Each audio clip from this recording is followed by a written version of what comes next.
अपनी बेबाकी से अक्सर चर्चा में रहने वाले केंद्रीय मंत्री नितिन गडकरी एक बार फिर से सुर्खियों में आ गए हैं।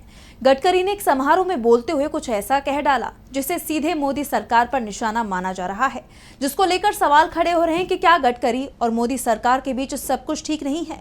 तो ऐसा क्या कह दिया नितिन गडकरी ने, जानिए इस रिपोर्ट में। केंद्रीय मंत्री नितिन गडकरी ने एक बार फिर अपनी बेबाकी से सियासी हलचल मचा दी है।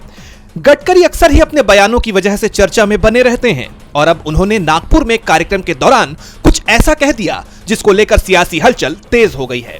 नितिन गडकरी ने कहा कि मेरी बहुत इच्छा है कि नागपुर में 300 खेल स्टेडियम बनाए जाएं, लेकिन 4 साल के अनुभव से मुझे समझ आया कि सरकार बहुत निकम्मी चीज होती है। सुनिए क्या कहा नितिन गडकरी ने। पर मेरे 4 साल के अनुभव के बाद मेरे ध्यान में आया कि सरकार जो चीज होती है बहुत निकम्मी होती है।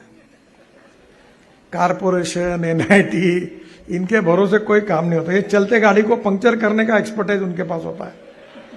गडकरी ने आगे कहा कि मैं राजनीति में हूं और यहां फोकट का बाजार लगा रहता है।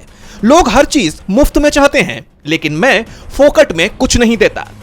गडकरी का यह बयान मोदी सरकार की कार्यशैली पर सीधा हमला माना जा रहा है, क्योंकि यह पहली बार नहीं है जब गडकरी ने इस तरह का कोई बयान दिया हो जिसे मोदी सरकार से जोड़कर देखा जा रहा है।